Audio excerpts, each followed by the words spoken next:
ng DepEd. Ang nakalagay nga it says operational MOE expenses of the Vice President / Secretary of the Department of Education. Tama? Pero, Your Honor, nagbe-base po yan kasi dun sa dapat pagkagastuhan po ng confidential fund, yung rental, sa business. Pero yun po ang nandun sa kwan Okay. na sinamit po ninyo sa COA. Yes, Your Honor. Sa linya po ng amount to be refunded, blanco po ang box. Tama? Yes, Your Honor. Ang ibig sabihin niyan, wala po kayong isinole sa ahensya na naiwan sa 37.5 million. Would that be correct also? Yes, Your Honor. Yes. At si Vice President mismo ang nag-certify na nagamit at naubos ang buong cash advance na 37.5 million for the purposes it was meant to be used. Tama rin po. Yes, sir. Para ma-certify po ninyo na tama ang data na nakalagay po sa liquidation report, ibig sabihin ito ay alam mo kung saan ginamit yung cash advance. Would that also be correct? Yes, Your Honor. Okay. Ibig sabihin, alam mo kung saan at kanino napunta ang pera. Tama rin po ba? Yes, Your Honor. Now, since we have the liquidation report dyan, gusto ko pong tanungin sa inyo, ano ang payment of operational MOE expenses of the Office of the Vice President / Secretary of the Department? Ano po yun? Ano ang ibig sabihin? Ano ang included sa payment of operational / MOE expenses of the Office of the Vice President / Secretary of the Department? Sigurado ako, alam mo dapat ito dahil sinabi mo rin dito kanina sa aking pagtatanong, tama po yung mga nakalagay doon sa liquidation report. Tama? Your Honor, ito pong to liquidate the cash advance granted for payment operational / MOE expense of the Vice President Secretary covered by check. Ito po kasi yung nakalagay din dun sa disbursement voucher. Yeah, pero ang ibig sabihin nun po doon sa liquidation report na yan, alam po ninyo, Mr. Farda, being the Special Disbursement Officer, na alam po ninyo what are included dun sa payment of operational and / MOE expenses of the Office of the Vice President / Secretary of the Department. Kasi yun po ang nilagay nyo po dun sa liquidation report Actually, Your Honor, ito po lang yung nakalagay dun sa disbursement voucher, pero as to sinasubmit po dun sa COA, nagbe-base po ako dun sa documentary evidence of payment. Yun po talaga pinagkagastusan ng pera. If that is the case, Mr. Farda, hindi po tama yung pag-certify nyo when you certified to the correctness of the data. Do you agree with that? Your Honor, Dahil ikaw na mismo nagsasabi na hindi mo alam Your Honor, ito po kasi yung nakalagay sa disbursement voucher. Ang ibig sabihin po kasi dun sa nitong pong liquidation nito, ililiquidate ko po itong 37.5. So, sinunod mo lang kung alin ang nakalagay doon sa DV o disbursement voucher? Yes, Your Honor. Okay. Ngayon, paano mo malalaman o masasabi na tama ang data na nandun po sa disbursement voucher?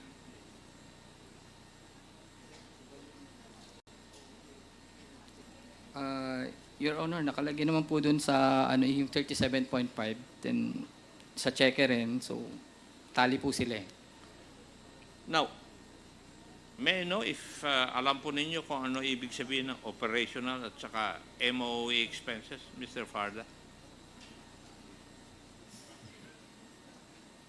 Would you know? Your Honor, yung po kasing operational dyan, Hindi, alam niyo po ba ang ibig sabihin ng operational at saka MOE?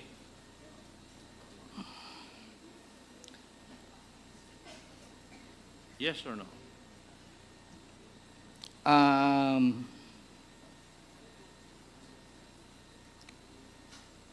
Yung pong sa MOE, Your Honor, allotted po yung 37.5.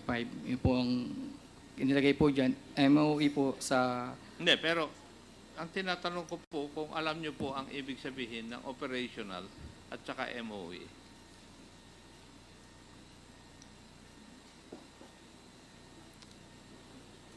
These two are expenses, and would you know, dapat alam po ninyo na ano ang operational at saka MOE expenses. Your Honor, yung pong payment for operational, ang ibig kong sabihin dyan is yung paggastos po ng confidential fund sa confidential operation. Kasi, Mr. Naiisip nyo ba yung sagot po ninyo sa akin na nagagamit sa operational and MOE expenses yung confidential funds, Mr. Farda? May implication po yun eh. When you say, inaamin mo na yung confidential funds were used for operational and MOE expenses, which were in your liquidation reports, the confidential funds of the DepEd were not evidently used for confidential expenses, kung yun po ang nakalagay. That is the implication of your answer, Mr. Fajarda. Your Honor, hindi ko lang po siguro nalagyan ng operational confidential operations. Doon po kasi ginagastos. So, hindi mo nalalagyan ng adjective na confidential operations? Opo. Yes, Your Honor. And the document states or shows that you and the Vice President certified to the correctness of the liquidation report. Kayong dalawang pumipirma, di po ba? Nagperma po kami, yes. Your Yep. Honor. Dapat alam mo ito. Kasi, pag ganito ang sinasagot po ninyo, baka malubog po kayo. Naiisip mo ba yun, Mr. Farda? Ha? Thank you. Now, ito naman certification ng 31 March 2023, ikaw rin ba nag-prepare nito? Yes, Your Honor. Yes, ikaw nag-prepare. And what you prepared was attested by the Vice President. Would that be correct also? Yes, Your Honor. And would you agree that the attestation was made under oath pursuant to the document? Yes, Your Honor. Yes. Alam nyo rin po ba ang implication nito, Mr. Farda?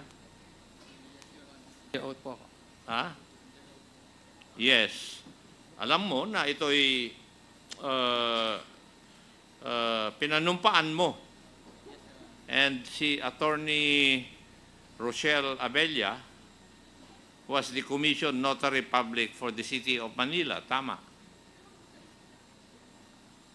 Siya Siya po nag-notarize. Okay. Normal ba na sa mga certification na ginagawa mo for the confidential funds, si Attorney Abella ang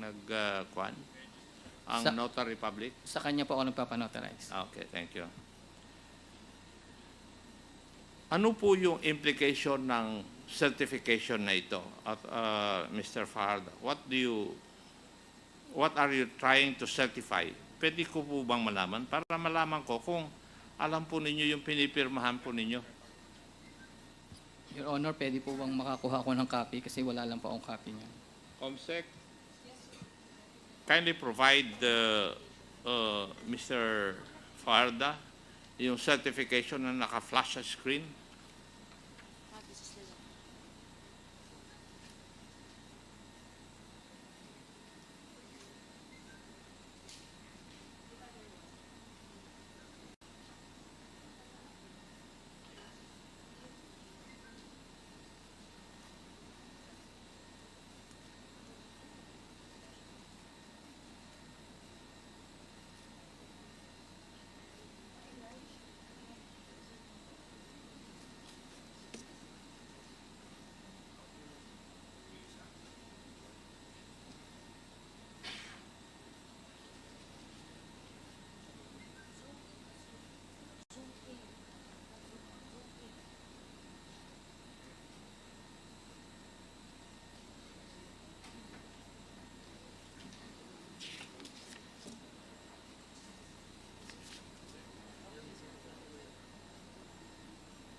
Yes, Honor.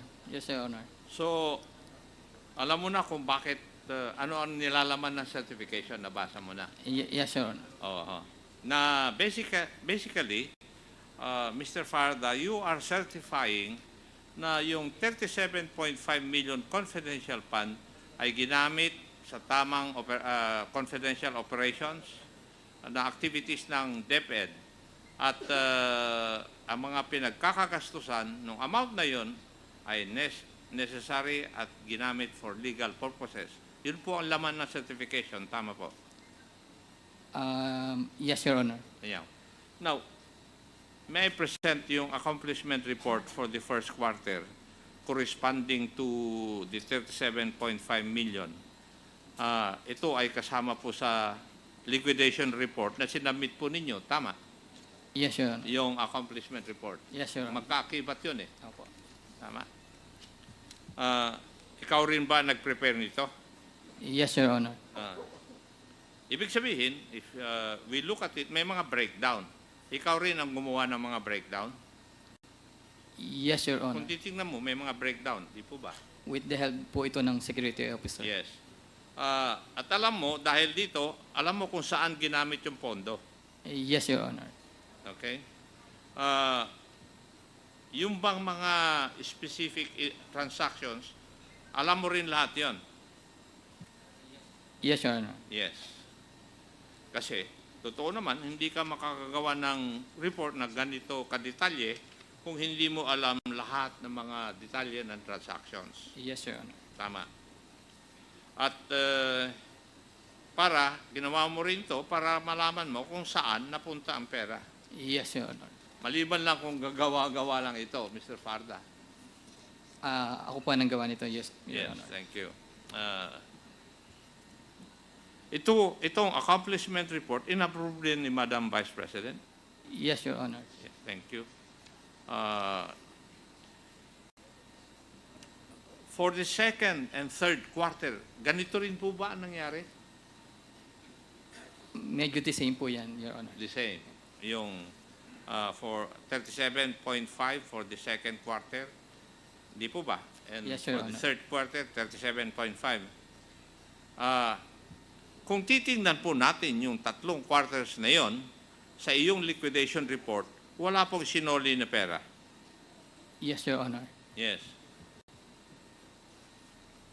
And sinabi mo rin uli sa iyong sa liquidation report mo na yung second quarter na 37.5 at saka third quarter na 37.5, sinertify mo uli na ito'y ginamit sa operational slant MOE expenses of the Vice President, Secretary of Education. Tama. Yes, Your Honor. And a while ago, you corrected yourself. Yes, Sa Your lahat Honor. ng dokumentong ito, hindi po naka-indicate na confidential funds. Hindi ko po nalagay yung confidential, Yun Your Honor. yun yung sinabi mo na mali mo kanina. Yes, Your Honor. In the documents, wala pong mention ng confidential funds. You agreed with me? Yes, Your Honor. Yes. Lahat din ng liquidation report at saka certification na certify po ni Vice President Sara, would that also be correct? Na-certify po, Your Honor. Yes. Na yung certification ninyo, yung amount na confidential fund ay ginamit para sa confidential operations and activities of the DepEd. Yes, Your Honor. Okay. And the two documents, yung certification na yun for the second and third quarter ng confidential fund, ang nagnotaryo ay si Attorney Rosel Enabella. Tama po, Your Honor. Suki mo yata siguro ito, Edward? Siya po nag-notarize, Your Honor. And lahat po ng certification, pina-attest mo kay Vice President. Tama. Yes, Your Honor. Okay. So, Mr. Chair,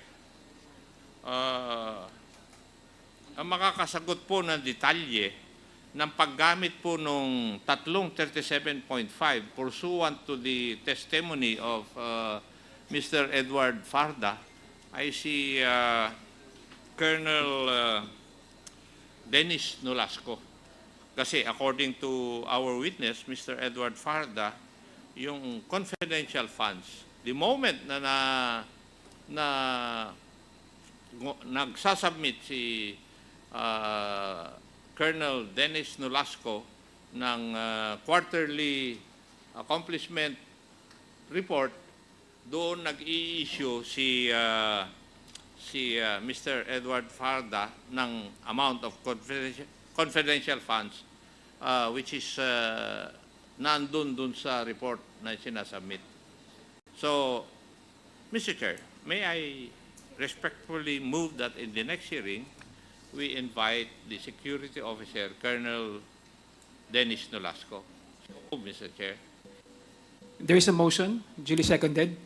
Kindly, Comsec, kindly take note.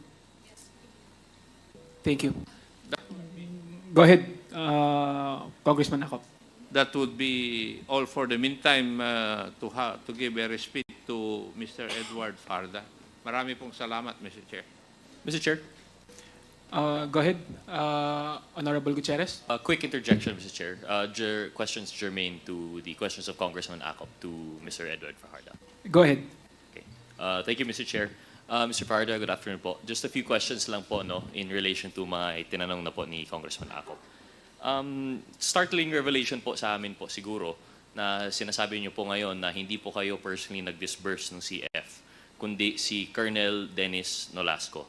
Kasi po, sa pagkakaintindi po namin, based on the hearings, unfortunately, you were not around since the first 6 hearings. And it's always been made to appear po na kayo po yung may, kayo po yung may, kumbaga, you would have the most knowledge as the special disbursing officer over in confidential funds. And so we were always been made to believe that it would be you who would be able to determine on the pinpoint kung ano po yung mga mistakes that were pointed out by COA, and the other erroneous and false matters po na nakita po namin. Go ahead, Mr. Fajardo. But right now, you're telling us po na lahat po ito idinaan kay Colonel Dennis Nolasco. Is that a fair statement po? Your Honor, tama po. So yung situation po na kapag kayo ay nakakapagtanggap ng cheque, once cleared, in cash po ninyo, diretso dinalagay nyo sa vault, pero your only interaction with it is yung pag-disburse nito kay Colonel Nolasco. And this will occur in your office po ba, Mr. Fajardo, Mr. Chair? Sa DepEd po, Your Honor. Sa DepEd. Now, Mr. Fajardo, you've seen na po, no, yung certification na binabanggit ni Congressman Acop. You've seen it for yourself. And this is the same certification that you signed that you attached to the liquidation report. Tama po ba? Tama po, Your Honor.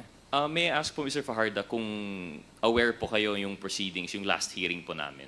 Were you able to hear of yung mga statements made, for example, ni Attorney Kamara in relation to your responsibilities, or hindi nyo po napapanood? Hindi ko po napanood, Your Honor. Sorry Sige, po. to refresh your memory na lang po, no, and I'll just briefly, Mr. Chair, I'd like to reconfirm with Attorney Kamara just some statements that we made last time, Attorney Kamara. Sorry. At least now the SDOs are here. Just to refresh their memory, yung responsibilities po ng SDO ay nakalatag naman po dun sa joint circular natin. Tama po? Tama po, Mr. Chair. And you were of the opinion that the responsibilities of the special disbursing officer cannot be delegated. Tama po ba? Yes po, Mr. Chair, since siya naman po yung nakapirma sa certification. So the statements in the certification, which we have established, the form that has been provided by the joint circular, which cannot be amended or changed, these give a particular responsibility to the SDO, and it certifies that they personally disburse the funds. Is that our understanding, Attorney Kamara? Yes, Mr. Chair. Thank you very much, Attorney Kamara. So, Mr. Fajardo, naintindihan po natin yung statement po ng ating COA, no? Ang sinasabi po ng certification ay kayo po ay personally responsible para sa disbursement. Sinabi po ni rin, based on certification, na hindi po ito pwede i-delegate. Ngunit ngayon sinasabi niyo po sa amin na binigay po yung responsibilidad kay Colonel Nolasco. Your Honor, Ako po yung nagdi-disperse as a disbursing officer. Pero ngayon po, sinasabi niyo po sa amin, sa committee na to, na hindi niyo po mapinpoint kung saan napunta yung pera. Dahil ang mas may alam po dito ay yung security officer po ninyo. Yes, Your Honor, kasi siya po ang designated security officer. Siya po ang expert doon sa paggawa po nun. Pero so, And hindi po ako expert doon. hindi po kayo expert, dumadaan lang po sa iyo yung pera. Kahit yung, Your Honor. kahit yung certifications po na iyong isinusumite sa Ah, COA ay galing po kay Colonel Ay, hindi. Nolasco. Si Colonel Lasco po, ang work lang po niya ay as a designated security officer, siya lang po yung sa field. I'm sorry? Sa field po. Sa field. Sa bill? Sa confidential operations po. Okay, so confidential operations siya po. Pero Yes, Your Honor. paano po yung mga documentary evidence of payment, yung ating mga acknowledgement receipt? Saan po ito galing? Sa kanya ko po kinukuha. Yun nga po yung sinasabi po namin dito, Mr. Fajardo, no? Lahat ng pera dumadaan kay Colonel Nolasco, going out for the disbursement in the operations. And all of the acknowledgement receipts and documentary evidence of payment dumadaan rin kay Colonel Nolasco, pabalik sa opisina to you. Yes, Your Honor. Binabalik po niya sa akin. You have never had any interaction whatsoever with any of the recipients of the money. Yes, Your Honor. So you cannot verify po the truthfulness of the ARs that you receive. Your Honor, nagbe-base lang po ako dun sa kung saan lang po talaga pwedeng igastos ka, let's say, payment of rewards, mga ganyan po. Exactly po. Pero you're just basing on that. Halimbawa po, by specific form yung ating acknowledgement receipts. Dapat nandyan yung pangalan, yung signature, yung date, yung purpose, yung amount. And you can only testify as to the category based on what Colonel Nolasco would feed you, what information. Pero hindi niyo po kilala kung sino nagpirma. Hindi niyo po alam kung totoo yung pirma. Hindi mo alam kung tama yung date. Is that correct, Mr. Fajardo? That is correct, Your Honor. So ano pa po ang punto ng Special Disbursement Officer? Naintindihan niyo po, Mr. Chair, most respectfully, kayo po ang bonded po dito.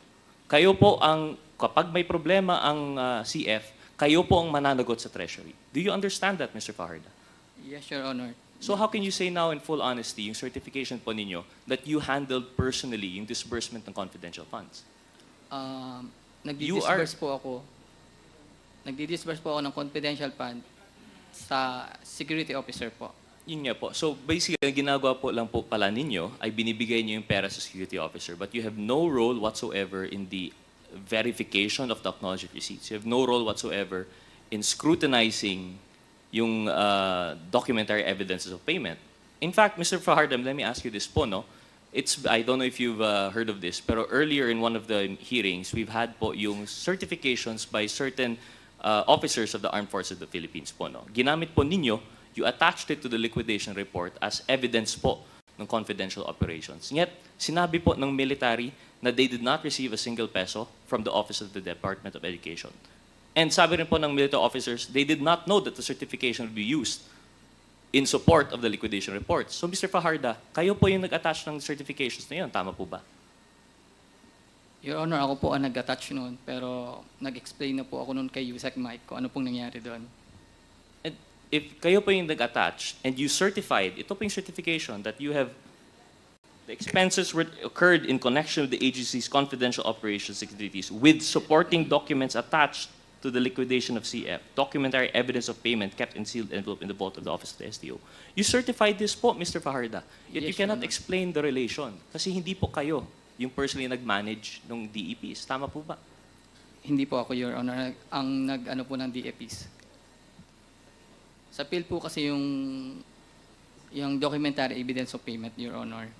So, Mr. Chair, I think this is something that the committee should consider. All this along, we were being led across this path, trying to follow the trail to the SDO. And now that the SDO has finally appeared, he still could not answer or be accountable. He couldn't explain the amounts that were disbursed, the locations. He cannot explain the certifications used.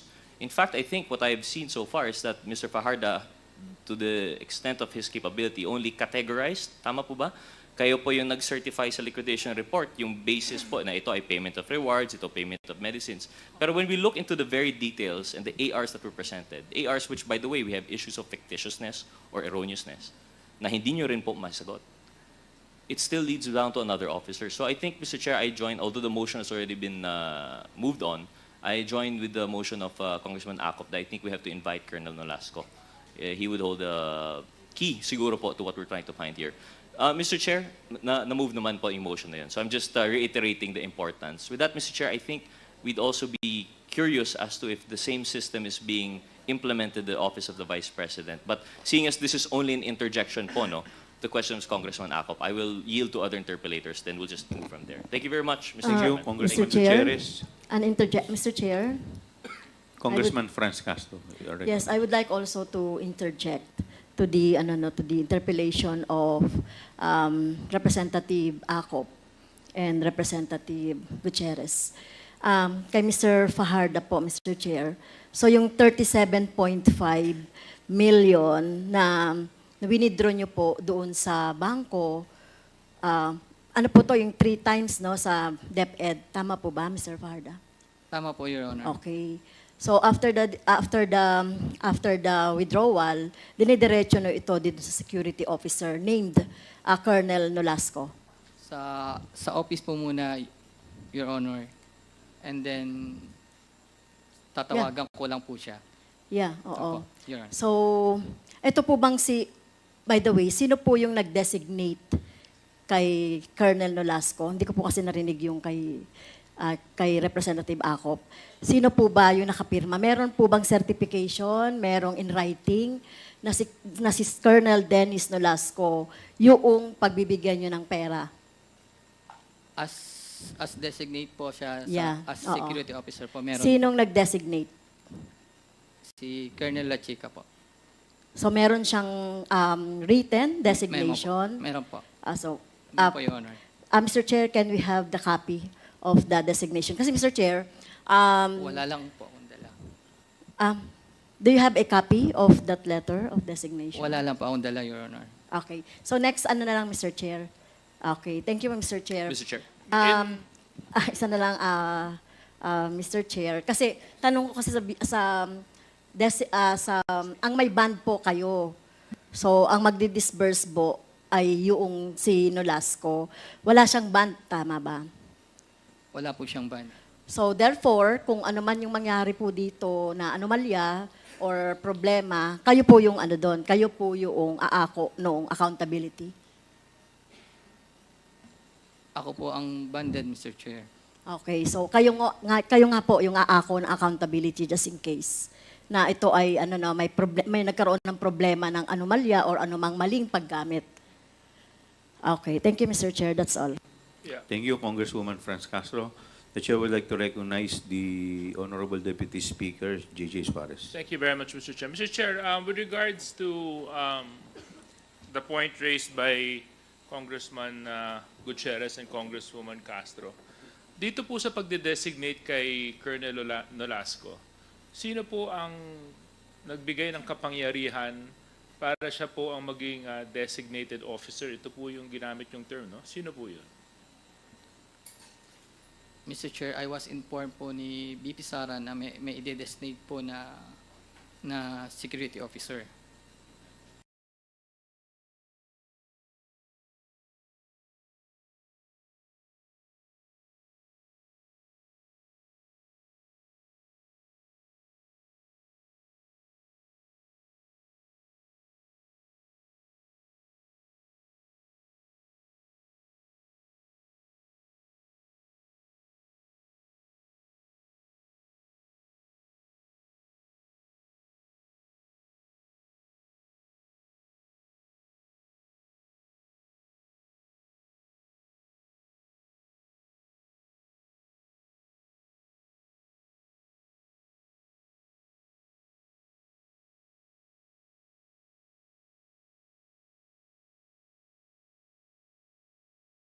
Ng pahintulot o ng kapangyarihan para si Colonel Nolasco po ang mag-disburse ng pera.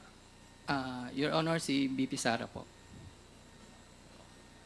Meron pong papel na nagsasabi, kasi kayo po yung may responsibilidad sa pera na ito.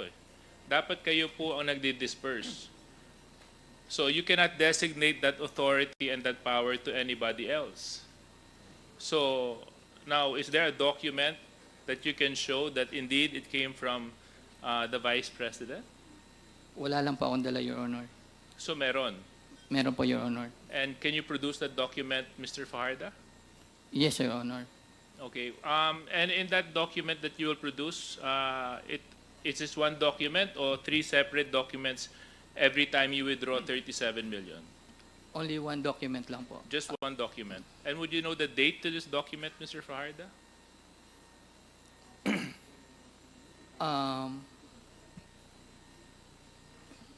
Hindi ko po maalala ang date. Taon. Dalhin ko na lang po. Taon. Mga January po. January 2023. January 2023. Mga ganyan po. Okay, January 2023. Kasi nakakapagtaka lang po, Mr. Fajarda, malaking halaga po ang pinag-uusapan natin, hindi po biro ito. At nakaban po ito sa inyo. Bilang Special Disbursement Officer, I just find it a little bit questionable that such a responsibility would be transferred or passed on to somebody else, especially when it comes to the utilization of such a huge amount. So, yun lang po, Mr. Chair. No? So, sana lang po, Mr. Fajarda, may bigay niyo po sa amin yung kasulatan na sinasabi po ninyo na nagbibigay po ng pahintulot ang ating Vice President kay Colonel Nolasco para siya po mag-disperse ng pera. Maraming salamat. Thank you, Your Honor. Congressman Gutierrez, you're recognized. Mr. Chair, just a short manifestation no, after just hearing po yung questions that were answered by Mr. Fajarda. For the consideration of the committee and perhaps for the committee secretariat po, I'd like to but like po siguro that it would be included in the committee report siguro, strengthening the definition of disbursement. Kasi po, personally, I don't believe the fact of handing the money from the vault to another person, all of the money from vault to person lang naman, I don't think that's considered disbursement.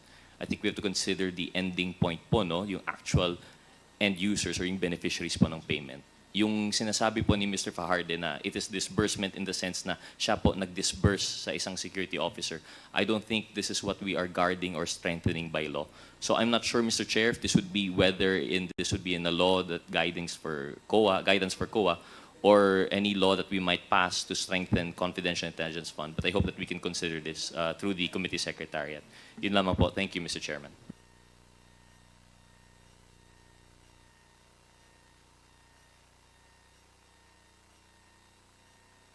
Thank you very much, Mr. Chair.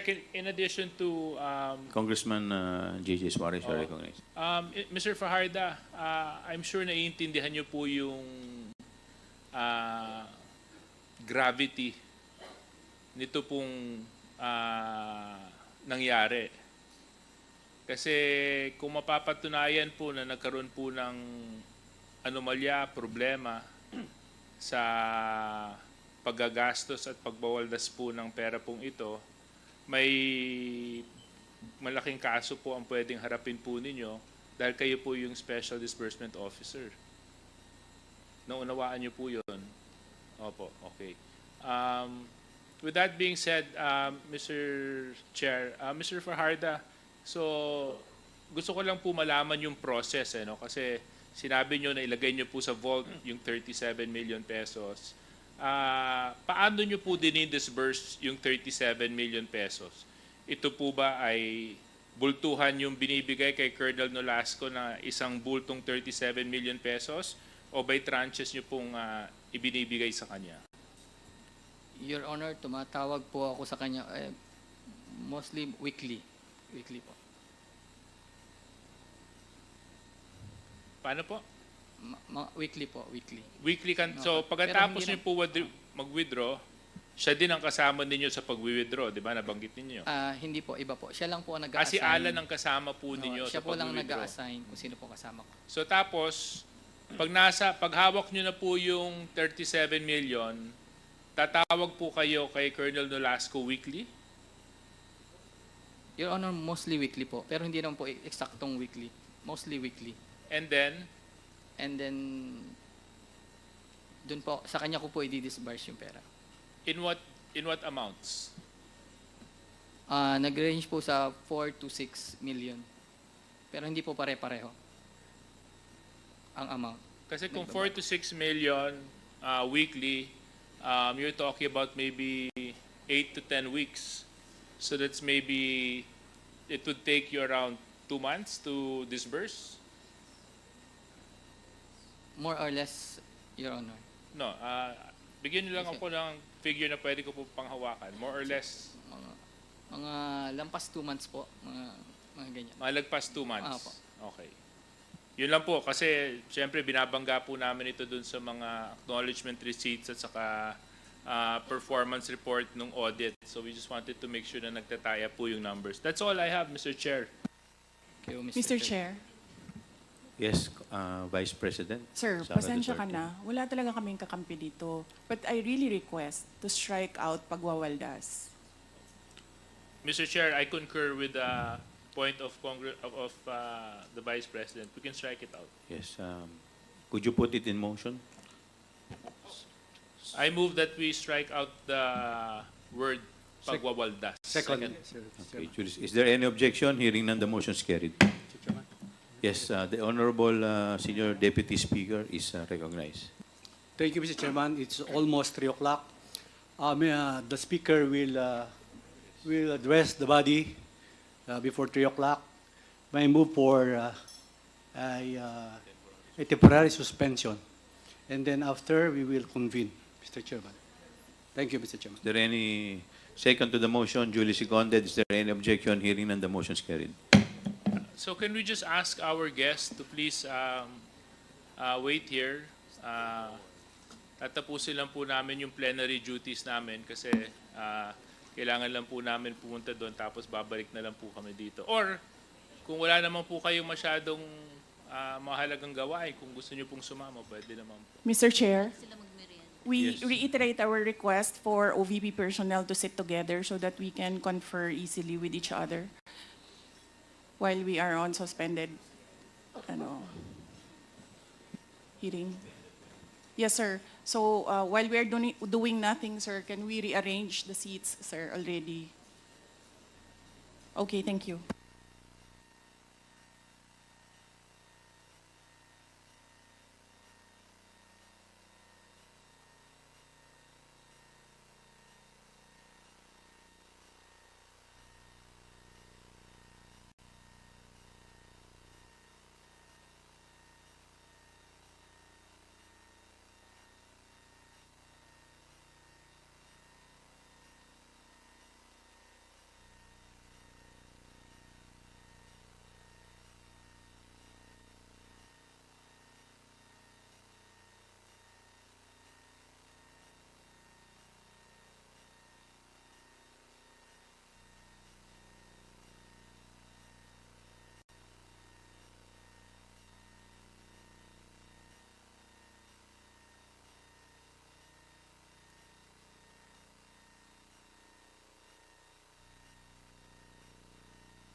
Sound check test.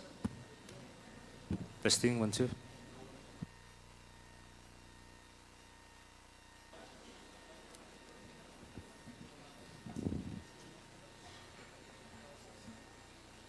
Sound check test.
Sound check.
Majority Leader.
Okay.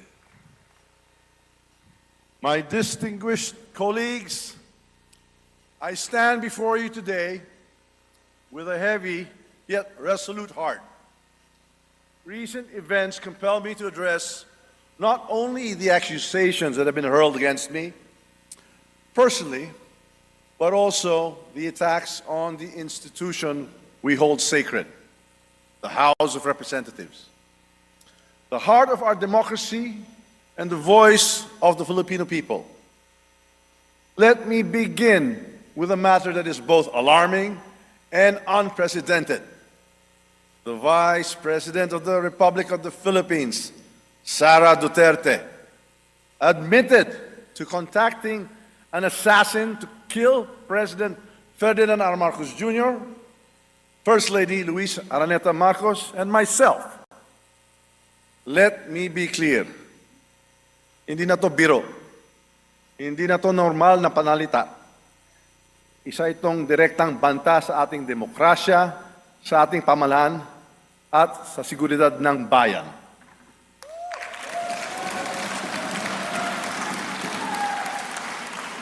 Such statement is not just reckless, it is dangerous. It sends a chilling message to our people, a message that violence can be contemplated by those in positions of power. This is not just an affront to the individuals targeted, it is attack on the very foundation of our government. It is an insult to every Filipino who believes in the rule of law and the sanctity of life. Violence has no place in our society. It is irreconcilable with the values that have taught and guided us for years. Values of respect and amicable, peaceful conflict resolution. We cannot let this pass as mere rhetoric. The gravity of such confession demands accountability. It demands answers. It demands that we, as the representatives of the Filipino people, take a stand to protect our democracy from any and all forms of threats. The actions of the Vice President will go down in the annals of history like a nightmare that will haunt our people for generations. And this House will do whatever we can to protect the dignity of this institution and the 100 million Filipinos we represent.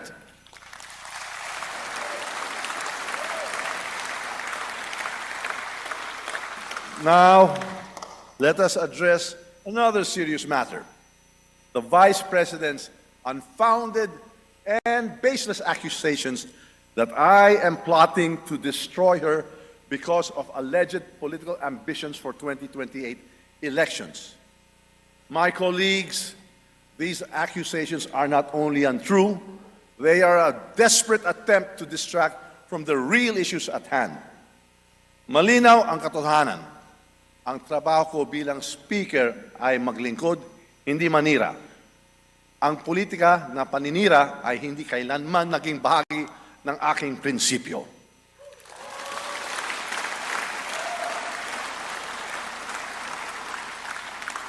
My focus has always been on fulfilling my responsibilities as Speaker of the House, leading with utmost integrity, untarnished by division and self-interest, and guided by the principle that every action and decision I take must always be for the benefit of the Filipino people.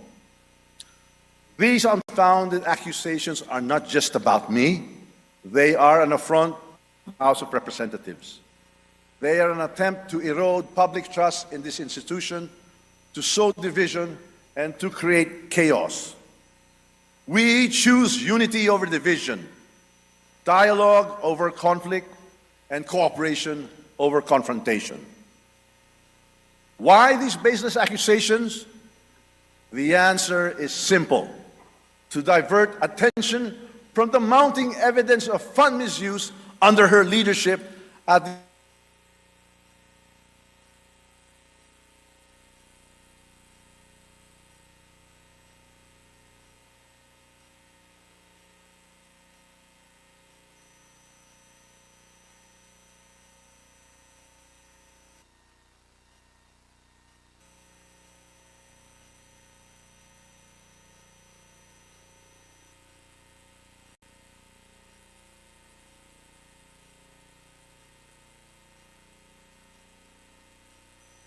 and accept vague explanations and evasive responses. Kung wala kang itinatago, bakit hindi sagutin ang mga tanong? Karapatan ng taong bayan na malaman ang katotohanan. Hindi ito personal. Ito ay usapin ng pananagutan at tiwala ng taong bayan. Instead of providing clarity, we have seen attempts to shift the narrative, to create distractions, and to fabricate stories. But let me remind everyone that truth is resilient. No amount of noise can drown it. This House of the People is a sacred institution. It is the embodiment of the people's will, and its dignity must be upheld at all times. Ang Kongreso ay sagrado. Ang mga patakaran at seguridad dito ay hindi nilalabag. Ang paglabag sa mga ito ay kawalang galang sa taong bayan ng ating pinaglilingkuran. Disrespect for the protocols, security measures, and leadership of this institution is not just a breach of rules, it is a breach of trust. To mock our protocols, to defy our orders, and to malign our leaders is to disrespect the Filipino people who elected us to serve. This House operates on the principles of the rule of law, transparency, and accountability. These principles are the bedrock of our democracy. To undermine them is to weaken the foundation upon which our nation stands. My colleagues, I call on you to stand with me in defending this institution.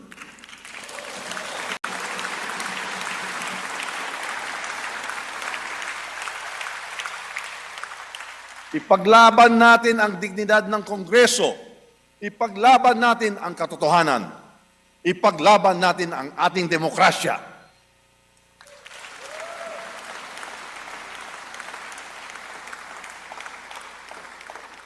This is not about personal interests.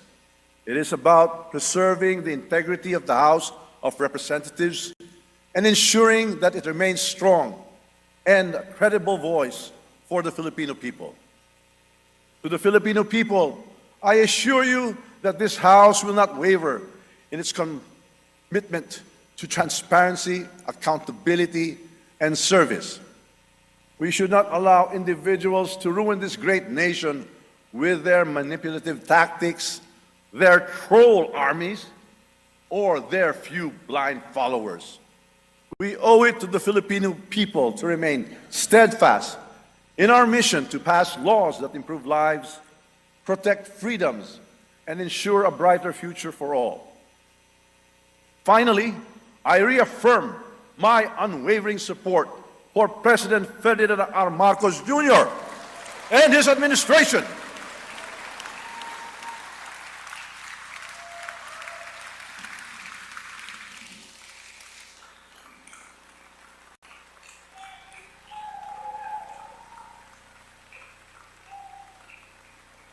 Together, we will continue to advance the reforms and policies that will lead us to economic recovery, national security, and a more equitable society. Ang laban na ito ay hindi tungkol sa akin, hindi tungkol sa inyo, kundi para sa ating bayan at sa kinabukasan ng bawat Pilipino. Let us rise above the distractions. Let us reject baseless accusations. Let us focus on what truly matters, serving the people and strengthening the institutions that uphold our democracy. Let us stay focused, steadfast, and committed to the great job we are doing.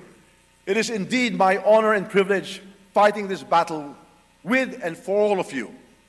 Thank you, and may God bless the Philippines. Mabuhay ang Kongreso! Mabuhay ang sambayang Pilipino!